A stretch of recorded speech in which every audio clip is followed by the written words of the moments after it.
Hi, this is Sheila with Conscious Conversation Central, and today is Sunday. Oh gosh, just that quick. I know it's February 17th, 2019, because we just did another video, Lisa and I almost wanted to say December, which was really weird. And yeah, I know, right? That is weird. Not yet, or I'm not going back there. Yeah. Yeah, thank you now. And so tonight we're going to talk about self-acceptance. Lets you become /reside in a new dimension. Did we lose BZ? Oh, okay. I turned around and you weren't there. You were gone. So as we all know, I've had a bit of trouble with the whole self-acceptance thing. In the way of trusting, but I'm really over that now. I am trusting myself a lot more. But self-acceptance is actually a little bit different, isn't it? It's not just trusting. Oh,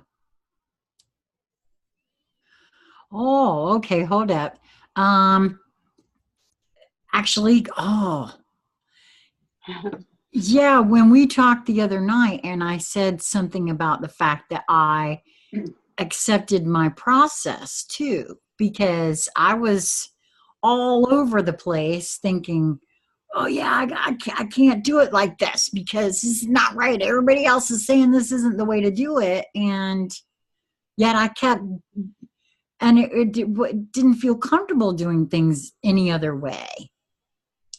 So yeah, okay, I get that now.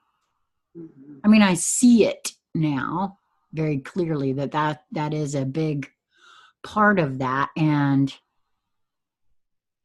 holy crap, there's a whole bunch of us walking around the planet not accepting our process and being okay with it and thinking that, because I was thinking I was doing something wrong. I must be doing something wrong. I'm not getting what everybody else seems to be getting.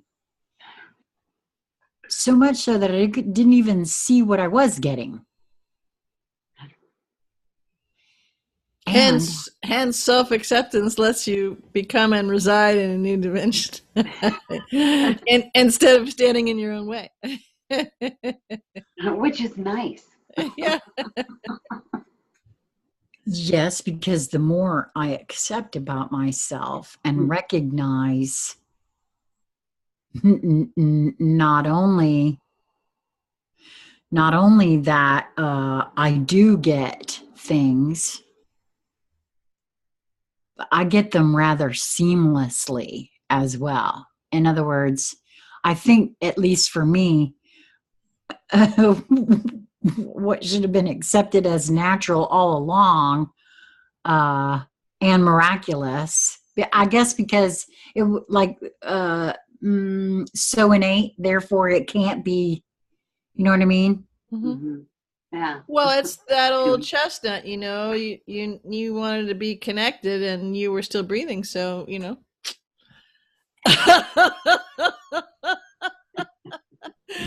well, you got that one. Next. Yeah, at least I finally got that one.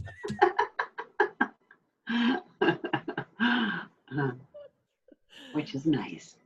Well, so, and I don't even know how, or for me, it's not like I have a tool that I can share as to how I got there. It's just like,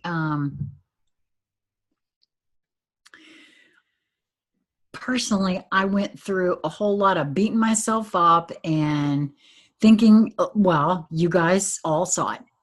Didn't think I was connected, constantly comparing myself to others because I don't get this or that or the other in any kind of way that resembles what I'm hearing others are getting or doing and all of that. Mm-hmm. Until I really can't point to any one specific thing. It was just one day I was like, wait a minute, hold the phone. I am getting a lot of stuff that I'm just discounting. and I saw my process for what it was. Mm-hmm. And there's so, okay, so for me personally, there's so much around the ego and being analytical, which is all up in your head.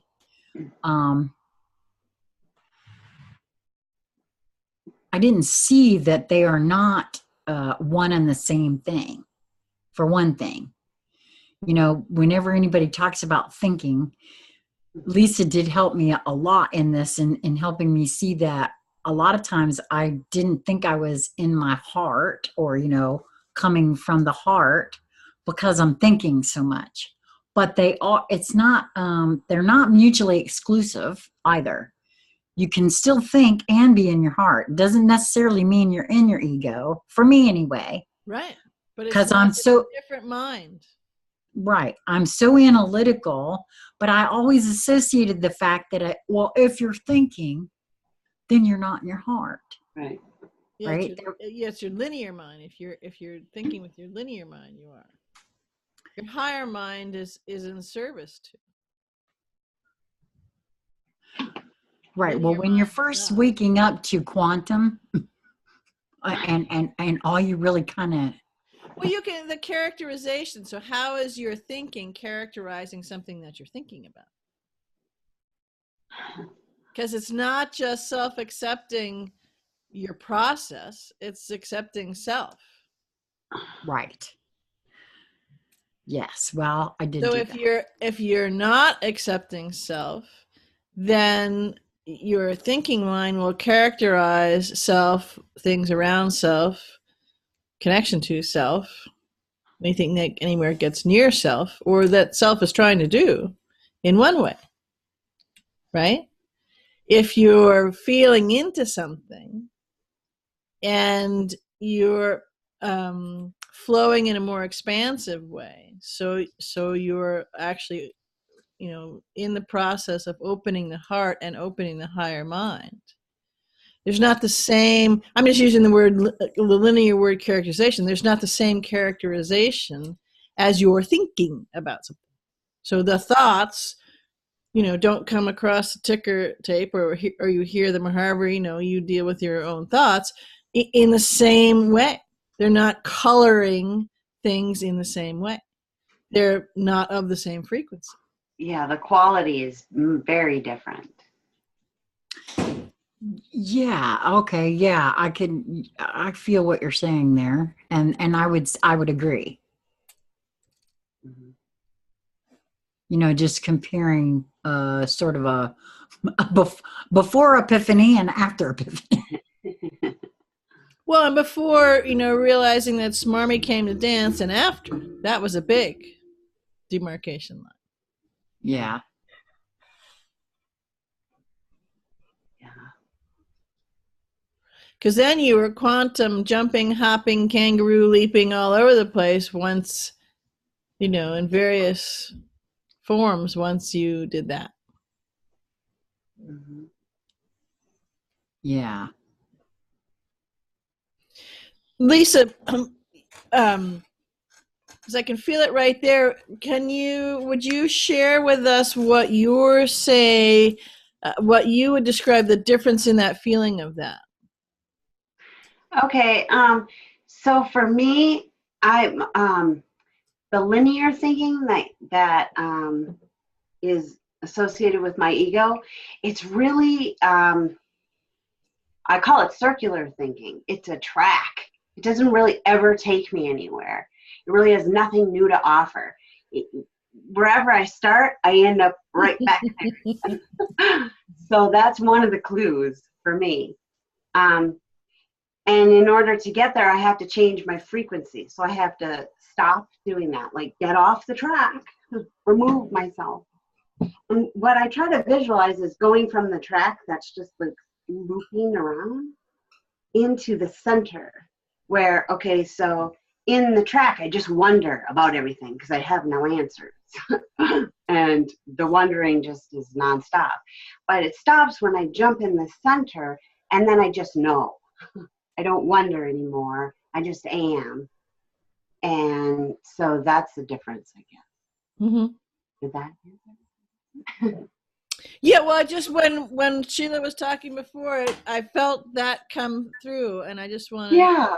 Thank you. Everybody else to hear it come and I through said too. that to Sheila 100 times. So thank you, because I would have thought that was old news. No. Thank you.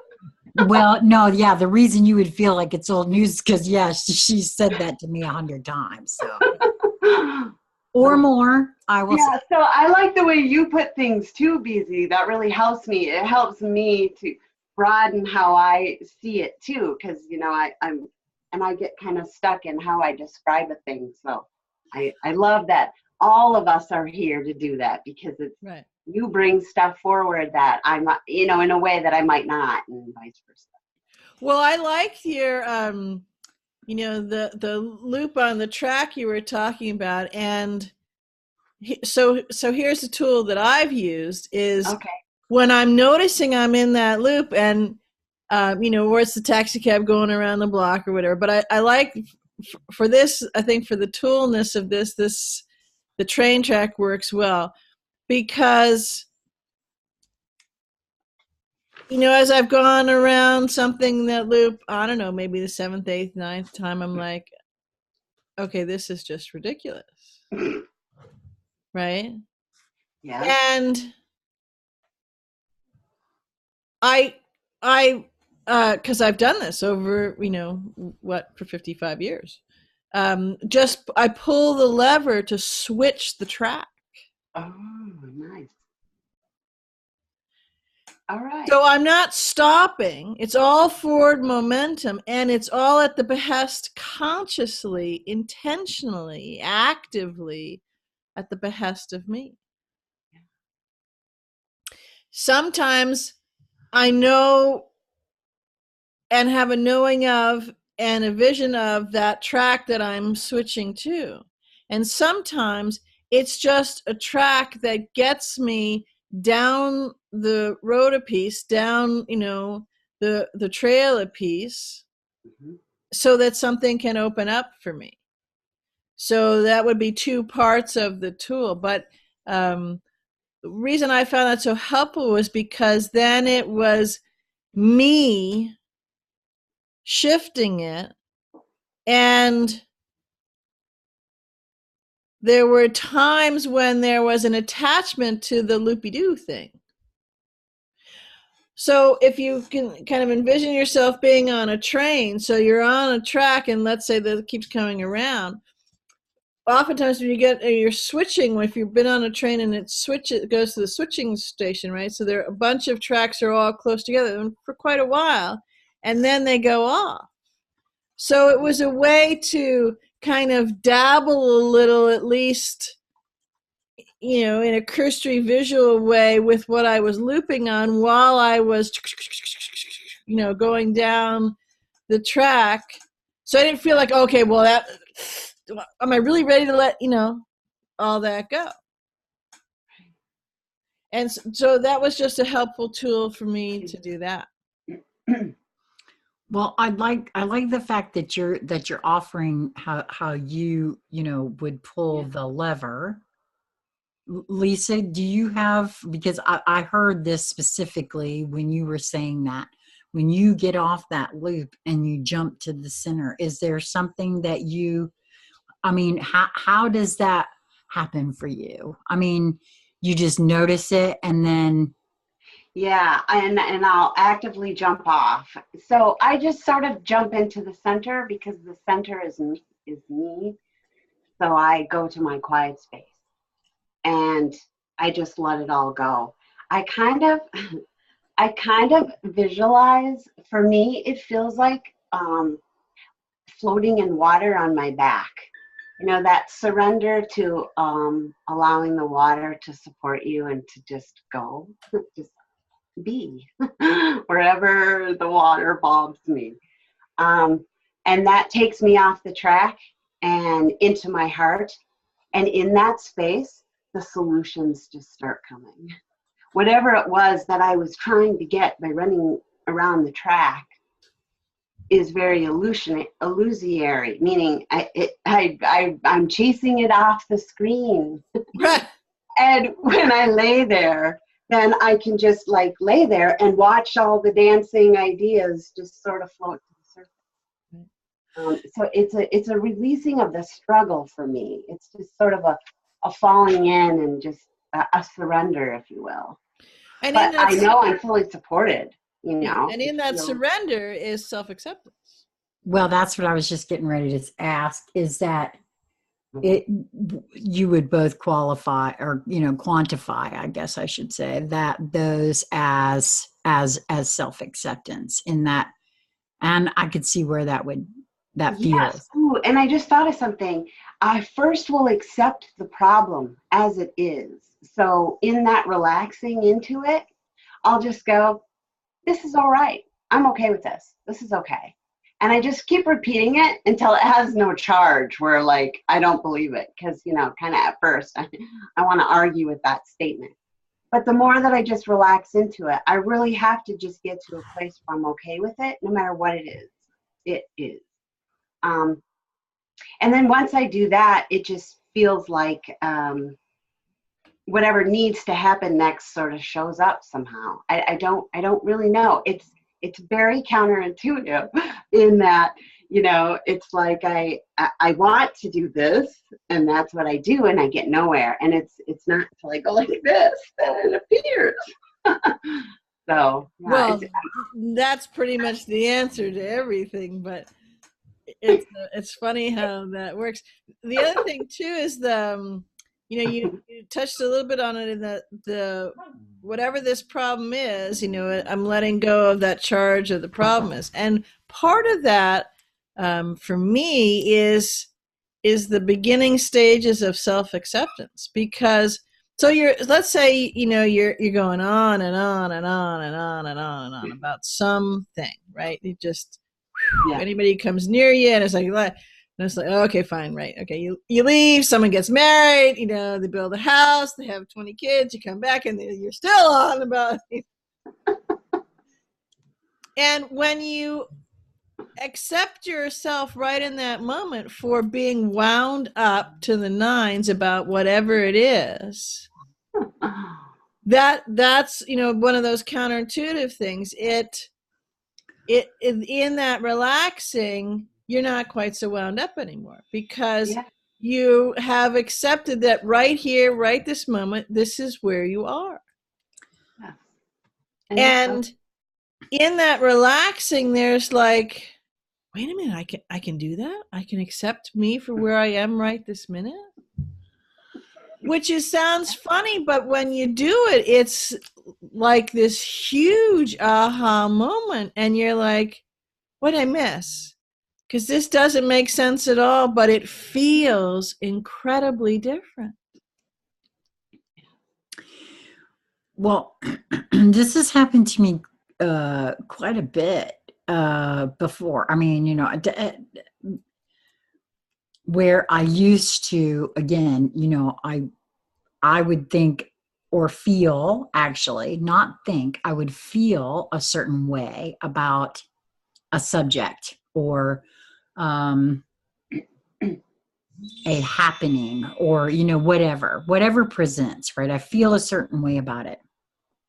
And then let's say someone comes along and challenges that, right? And says, well, I don't know, maybe maybe you're not thinking about that right, or, whatever the case may be, right?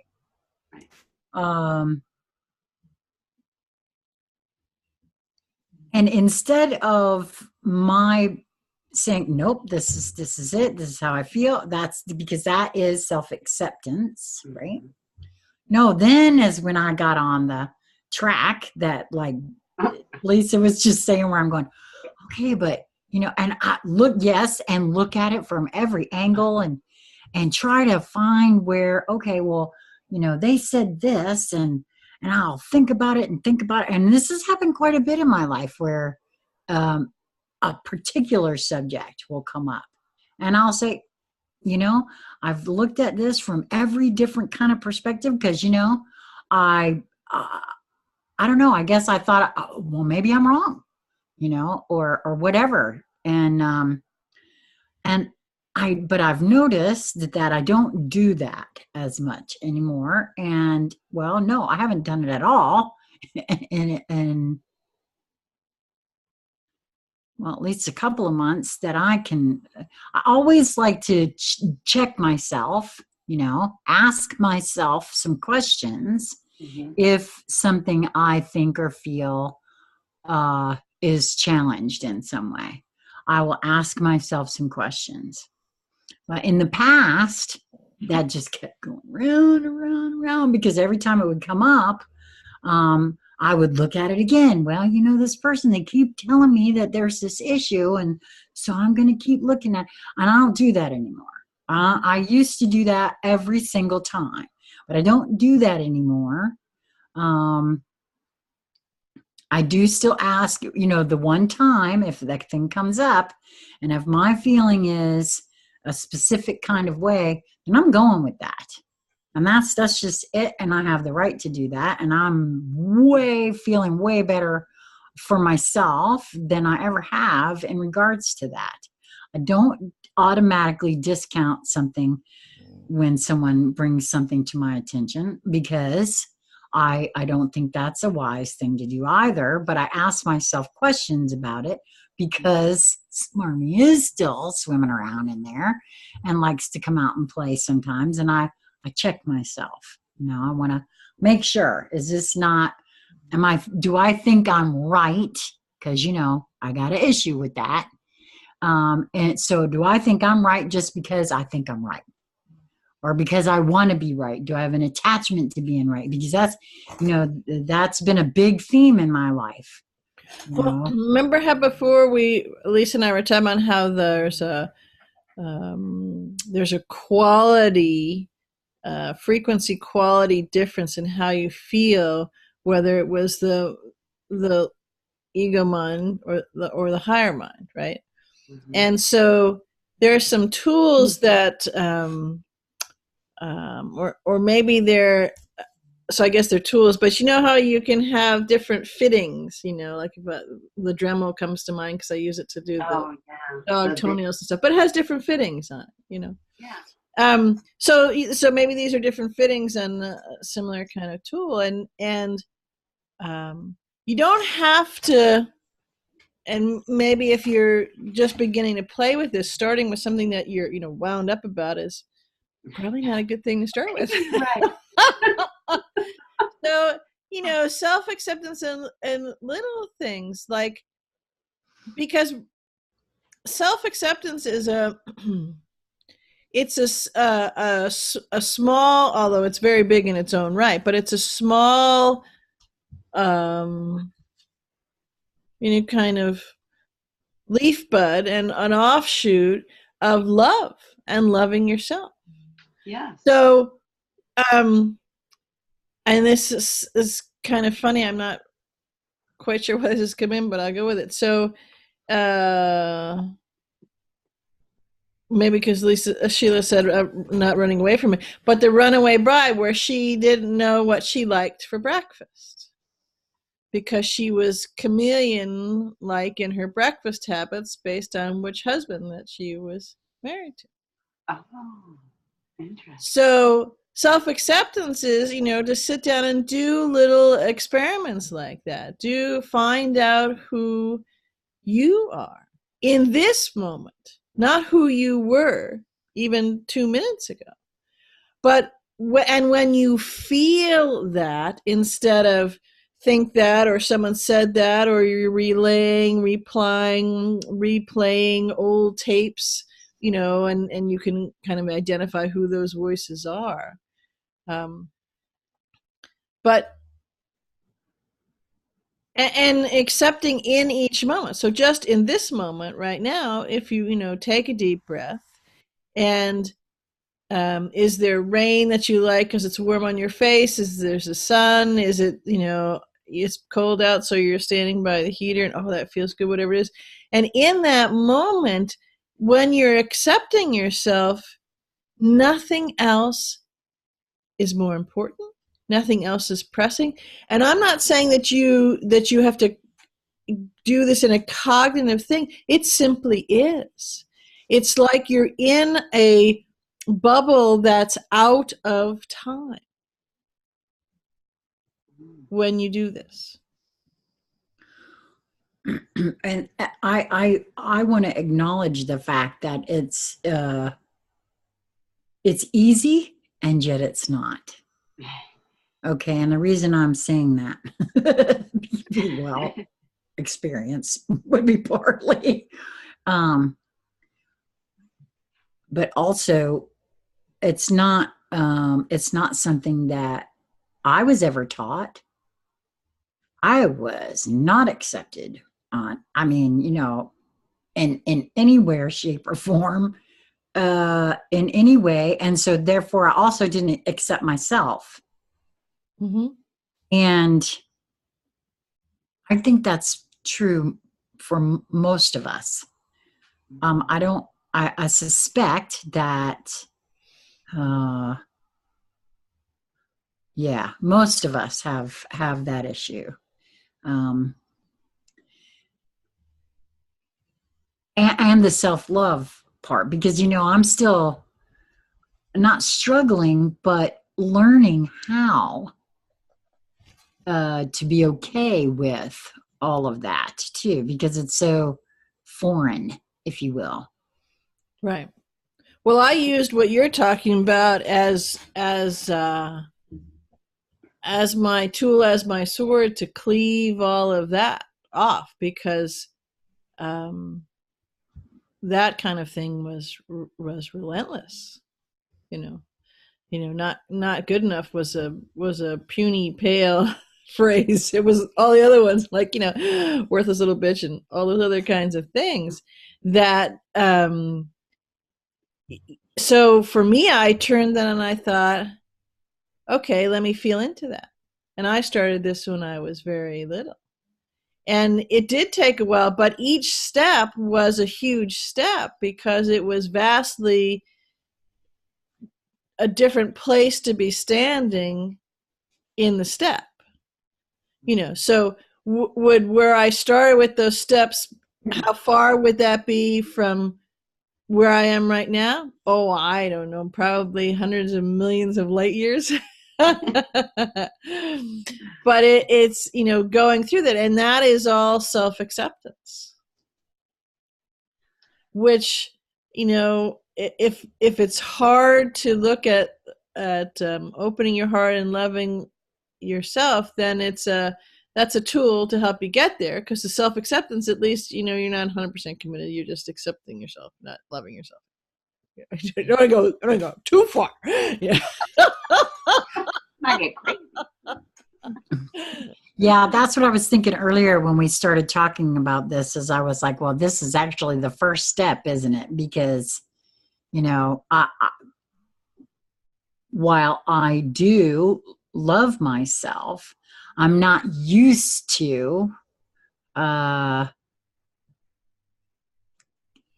caring for myself in that manner, not just the accepting of myself, but hey, putting myself first in a thing or two.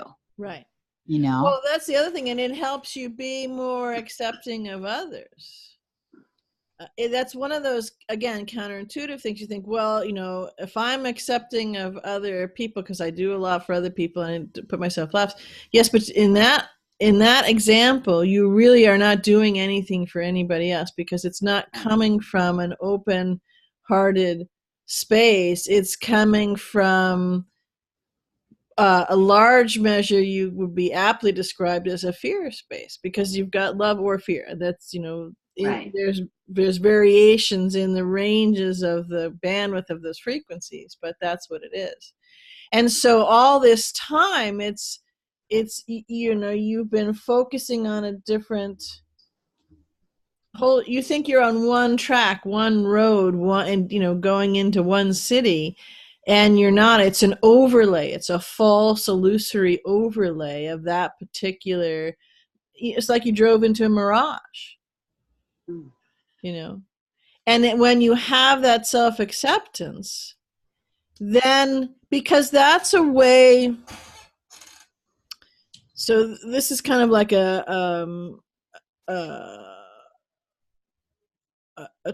tool in the sense that it's like you'd have a ball, if you're playing ball with something, like maybe it's just the big, like the kindergarten have those big red rubber balls and you can bounce it high and stuff. And so you can do so that's a tool because you can play with it and practice coordination or, but it's playing with that, again, just in simple stuff, everyday stuff, taking the time, giving yourself the time, valuing that moment of time to, if you want to take a longer shower, or to do a face mask, or to wear a particularly fluffy pair of socks because they just feel really good at the end of the day after standing on your feet all day, whatever it is.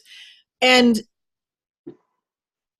if we're honest, it really doesn't take any appreciable amount of time or effort or money or those kinds of things. All of those things come to mind as why you can't do it, what the block is, because I just heard about it from the one understands, kind of a thing. Puppy dog.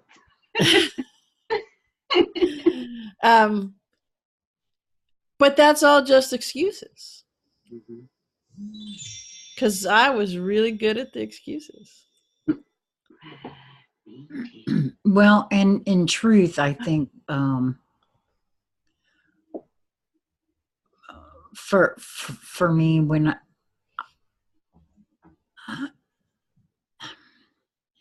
if one doesn't properly love themselves, how does one figure out how, like you were saying before, accept love? How does one? I mean, they don't. Very well. No, they don't. It's pretty miserable. No gradations. It just, again, that's that mirage. That's that illusory thing that one believes that they're in. Looks like water, tastes like sand. Yeah. Not good. Yeah. Or looks like water and it's a riptide. You know what I mean? Or there's a big undertow, or or there's a tsunami wave. I mean, lots of euphemisms you can use with that. And someone just said, well, is this really that important? It's the whole thing. It's everything. It's everything. I will say that it has been everything. It has certainly made the biggest difference for me. The day, and I won't forget it, the day that I accepted myself and my process and all of that was a huge day for me. It was a huge day for me. And so it's everything. Now, I am still trying to figure out exactly what I like and what I don't like and what I want and what I don't want. I'm still doing that, but I think we will all be doing that until we stop in this particular, existence. But it's everything. It made the biggest difference for me. To finally accept myself in everything. I mean, so I don't know how else to answer that for the person that asked that question. But the way I would answer it is in linear speak. If you want to get the good stuff, if you want to have the abundance, if you want to have the camaraderie and the deep connections and that partner or best bud of a dog or whatever it is, it's everything. That's how you get that. That's how, from a linear speaking, you get the good stuff, the stuff that you want, the stuff that you think you should have, the stuff that you've been dreaming of and hoping for and wishing for. And or I'll go in an even more constricted linear space that people took from you, and that it's rightfully yours, and they've been holding back for you. In essence, it's none of those things, because as you move to that place of connection, and you move to that place of open-heartedness, and you move to that place of self-acceptance, again, one of those counterintuitive things, although really not, it's just you're broadening out, so you're having a bilocational consciousness look at it. But it brings you everything, because you stopped restricting everything. Mm-hmm. Yeah. Yes. And self-acceptance is how you do that, because it changes your frequency. So it lets you become in a new dimensional neighborhood. And it oftentimes people think of dimensions going up, and there can be very incremental shifts in your frequency neighborhood, right? Mm-hmm. But how that materializes for you, how that flows through you, how that you notice that in so many ways, and all of those are coming from within you out, so you're putting them out there, is huge. Just a tiny incremental shift is dramatic. And it helps you because, again, it's absolute validation and proving to yourself in the shirt and all of you that you have that compassion for yourself, that self-acceptance, and the cracking open of the heart space.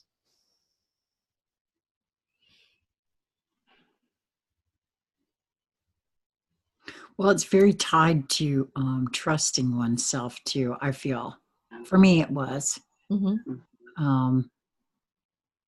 So that's another tool in the self-acceptance for me, was trusting myself, trusting what I got, what I get.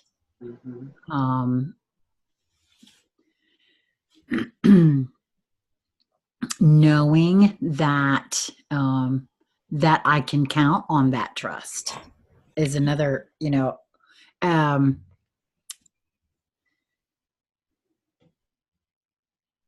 I know. At first, for just a second there, I thought, wait a minute, you said that wrong, but no, I didn't. Because when I wasn't trusting myself, or there were a few times that I caught myself pretending that I was trusting myself. Yeah, I did that.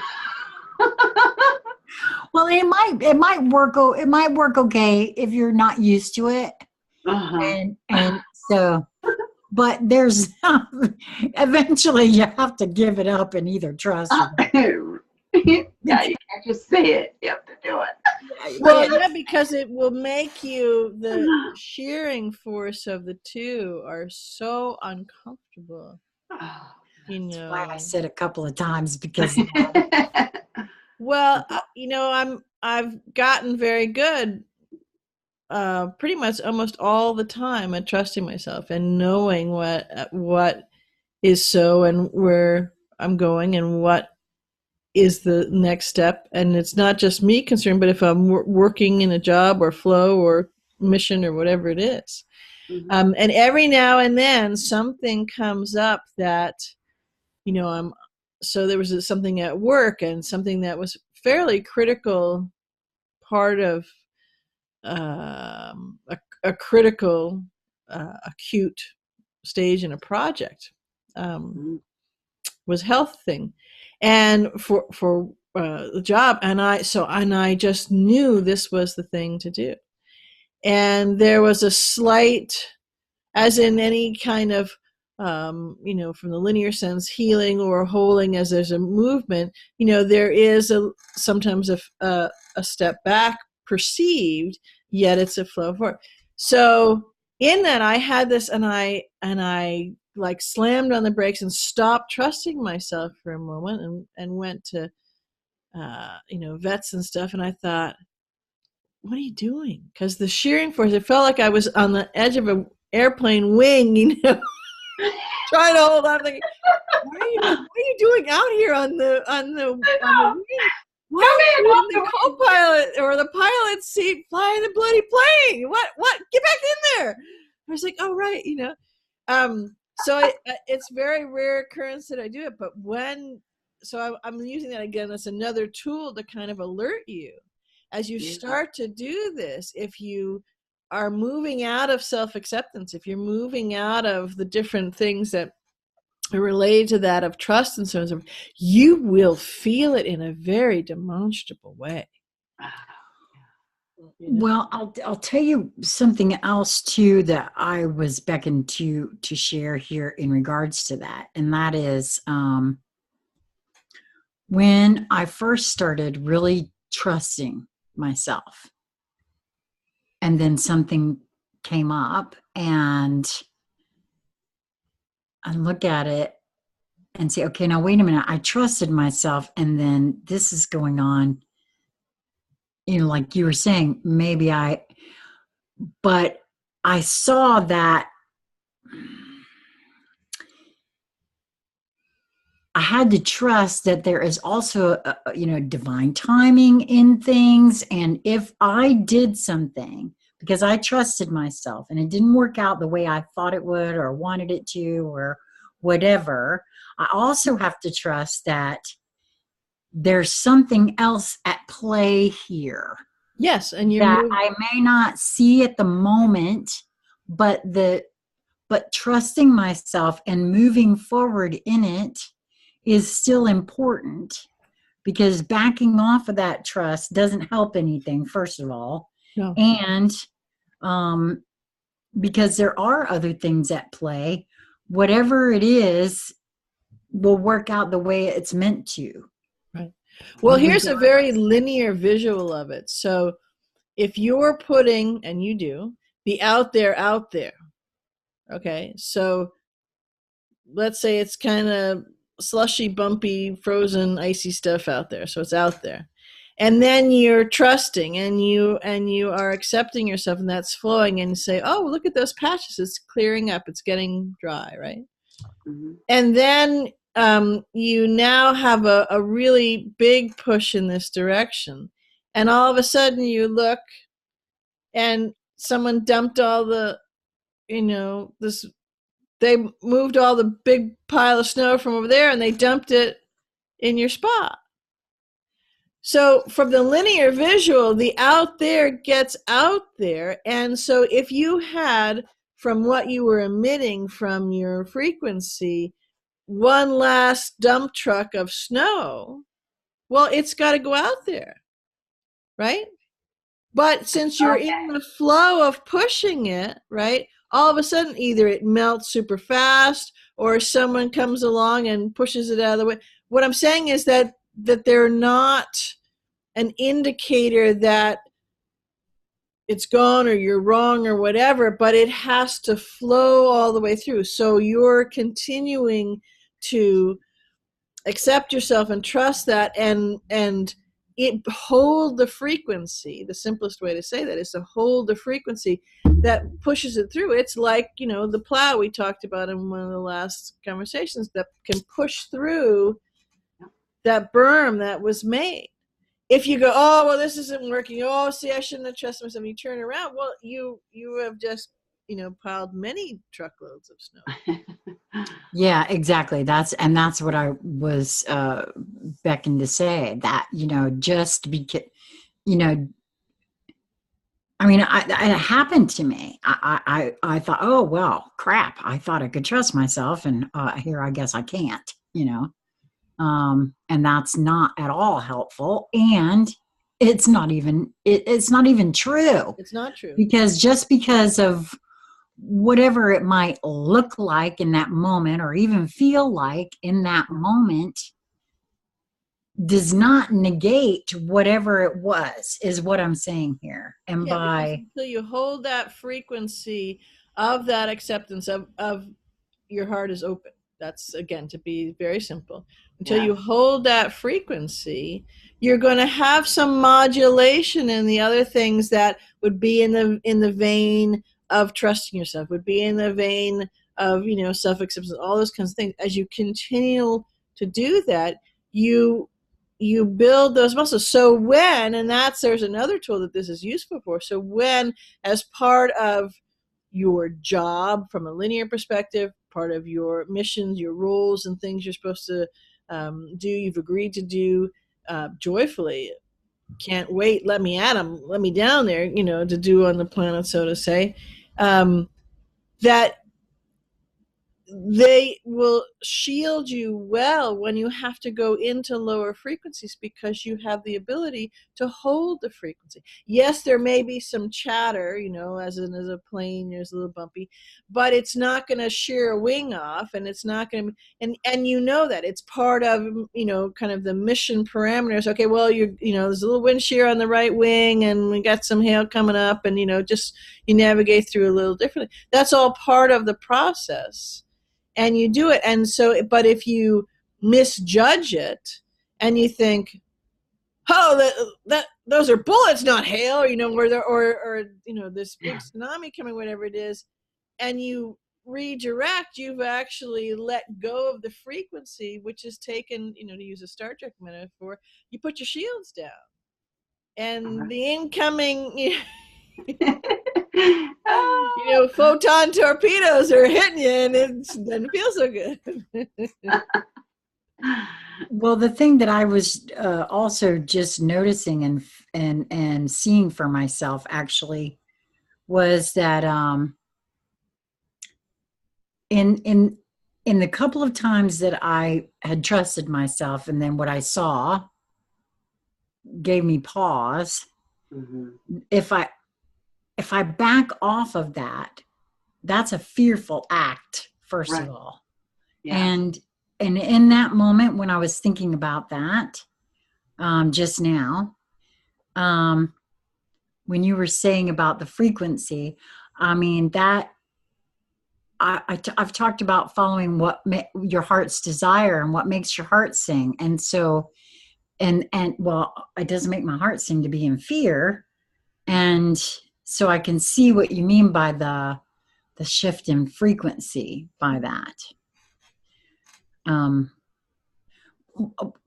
But when I was new to all of this, trusting myself and accepting myself, I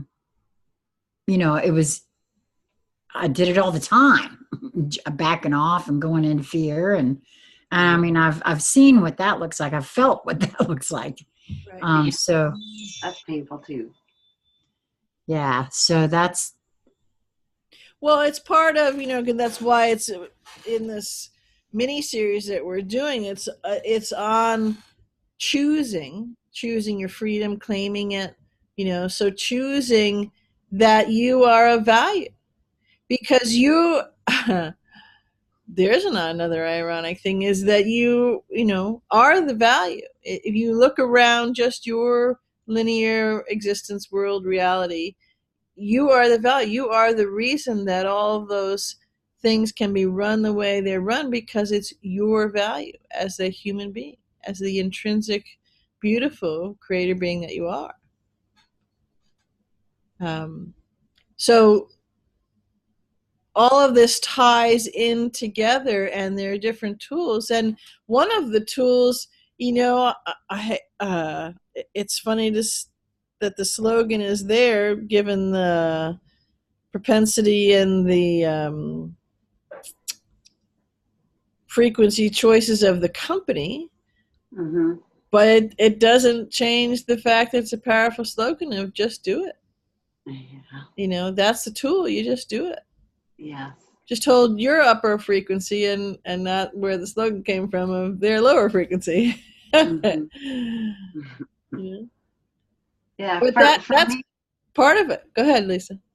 I was just going to say, for me, I had the same situation, Sheila, where I would kind of put my foot on the gas and go and then see something that would scare me, right, and back off, put my foot on the brake and come to a complete stop.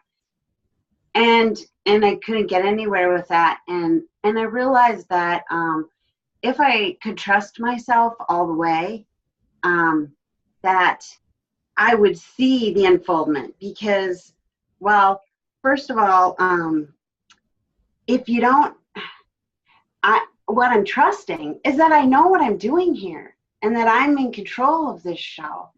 And to stop trusting it anywhere along the way causes an interrupt in okay, so I see it as I want to dance with my soul, right? And so I want to know when I'm supposed to pivot. Well, if I'm not trusting myself, then I'm not really in the dance at all. And so for me, knowing that everything that happens, like what Sheila was talking about, or even what BZ said, this didn't turn out the way I felt it was, or that I was trusting because I thought this was going to happen, and I did that, and this over here happened. Well, in trusting and just continuing to trust, and like BZ was saying, I see that now. It was just my holding the frequency of trust, which even allowed me to see that I was halfway there to my destiny, right? I thought it would happen this way. But in trusting and allowing myself to walk the experience, by my trust, I've been shown that I was worth the trust. That because even when I didn't trust, I got positioned anyway, but it was a much more bumpy ride, if you will. And instead of being dragged around the dance floor, I want to be on my feet and I want to be twirling my fancy skirt. Right. I don't want to be I'm seen by the heel of my foot.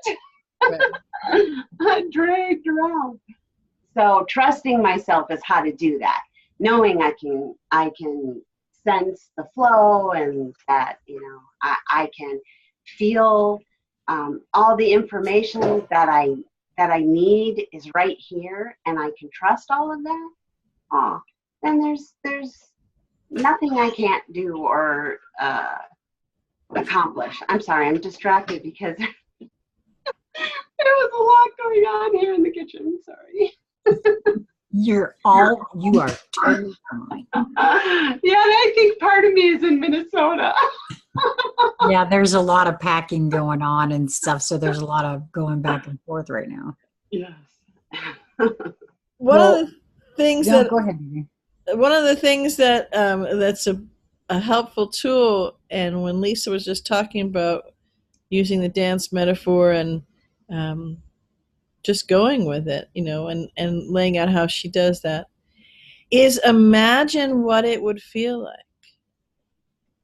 So if someone, and there was a bunch of someone says, well, I can't do that, or it's hard, or this, that, and that. Okay, well, you can keep saying that, or you can let go of all that. And so play for a moment and imagine what would it feel like to trust yourself? What would it feel like? And if there are different, kibitzing sort of things that come up, then great. Then accept yourself in that moment for the kibitzing. And you could imagine what that would feel like. And imagine it to the nines. And when you go, okay, that's kind of stupid. Then you let that down. But you've accepted that it's come forward. You've played with it. You've seen it's the emperor has no clothes anymore because you've seen what the illusion is there, and then go back to or it's actually forward because you have shifted. You've shifted your frequency. Now you can go forward and imagine what this feels like if you trusted yourself in this. And this feels like if you accepted, yourself for this decision, for this feeling, for this knowing, for, lots of different ways you can kind of tease it and pull it apart. There's no tool, there's no technique, there's no drug, there's no surgery, there's no pill that can do it for you. You've got to choose it, claim it, own it, and rejoice in it yourself. And, imagine what it would feel like. Imagine what it did feel like when you were prepping for this mission here on planet Earth at this moment now. And people are going through flight suit checks on you and different training technique checks. And you're like, yeah, I got it. Just, send me in. So imagine that, because you can bring that feeling back to you. And then you're off, even if it's just a whiff for a moment, because it embeds in your lower frequency, and it's like a shot of fresh air, a shot of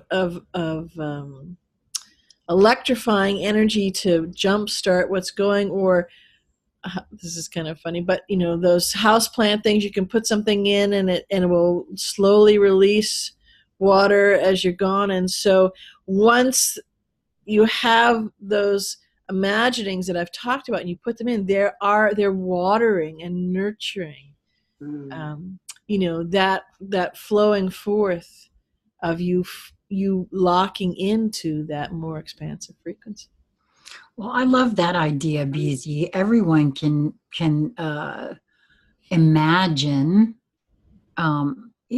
If one doesn't accept oneself or trust oneself, everyone can play a game with themselves of just imagining that acceptance of self and that trust of self, and get a feel for that.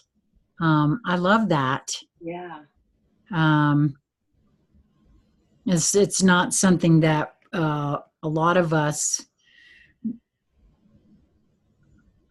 allowed to continue to develop within ourselves, is our imagination. So, and that's where we create from. So I love that you brought that in like that. And if that seems for some people, like, oh, well, okay, great. I heard they're ready to go do it. So a couple it seems a little daunting. So then just play for a moment. Do you notice anyone around you that seems that they accept themselves? That seems to you, and you're noticing, you would say, well, that person accepts themselves. That person trusts their knowing, right? It doesn't matter where it is or who it is or whatever, but can you call that forth that, oh yeah, so-and-so, or maybe it's, someone, a character in a book, whatever. If the point I'm making is if that you can recognize that frequency, that being, whether it's quote unquote fictional or in a dream or, on YouTube or whatever it is, that you can, then you have already that frequency bits and bytes within you to recognize it. Because otherwise, you wouldn't be able to recognize it.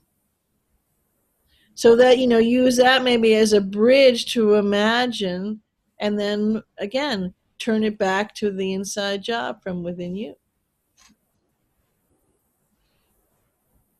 Yeah, we didn't talk a lot about how it helps us reside in a new dimension, but I can just say yes.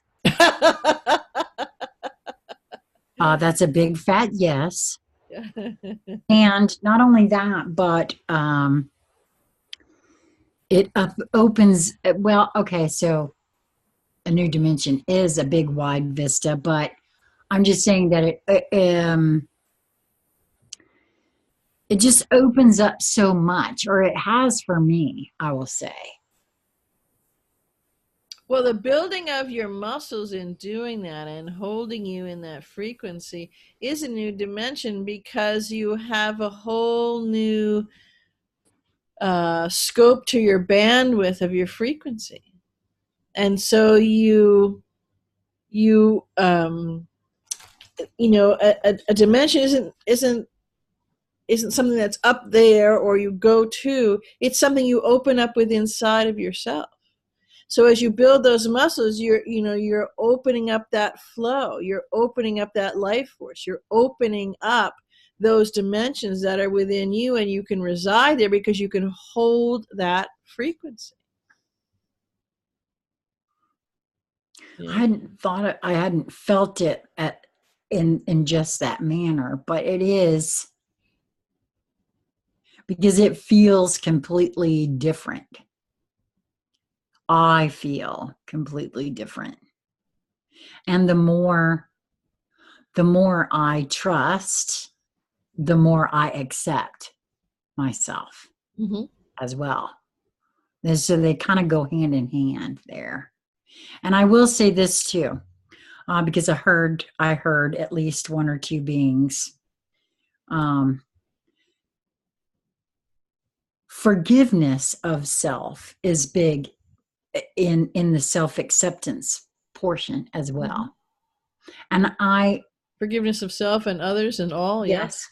Yeah. Well, quite frankly, in my view, it's a whole lot harder to forgive others if you're not willing to forgive self. That's right. Again, it's that illusory, pretending to forgive somebody. It's kind of like doing something out of the goodness of your heart, but really it's just so you can say that you did it out of the goodness of your heart. It's a different. Well, yes. Yeah. I've always felt that forgiveness is always for the person that's doing the forging, not the other person. Yes. A lot because of it's folks, an inside job. Right. Exactly. The out there, that's an illusion. Yep. So it's not like this has been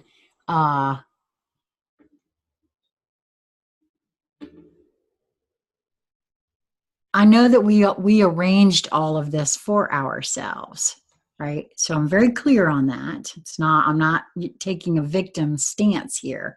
However, we've got all this programming and conditioning that we're, unwinding and unbinding. And in that, a forgiveness of ourselves is key. For me, it was and is, because there's all kinds of stuff that keeps coming up to doing that. So, and I like I said, I heard at least one or two beings out there, because I know that if I can't forgive myself, how the hell am I ever going to accept myself? Right. I mean, that's a big part of it. Well, they're in large measure synonymous with each other. Well, that's why I say I don't know how you can have one without the other. So, at least I don't think I could have. So, yeah. Wow, this was an awesome conversation. And just to be clear, I know BZ alluded to it, but this is the second in the Freedom/Sovereign mini series, so to speak, that we're doing. And so we've got at least one or two. We've got two more, right? Two more. Yeah, two more on this one. So, do either one of you wish to add anything? No? Okay. Well, we'll have all the usual things in all the usual places. how to get in touch with each one of us in the share more section of this video. And I would love to hear from anyone and everyone who, I don't know, struggles with this or whatever you want to, tools you used for your self-acceptance, because I think we've all kind of gone through that. And even So- if you didn't think they were a tool at the time, you know, playing with it again, you go, oh yeah, I remember I did this, and that really was, so that's a tool. Yeah, that is a tool. Anything that you found helpful for yourself. And because you just never know, it could be the one last piece I need. So please, God, help me. That's all I got to say about that. Don't hold back.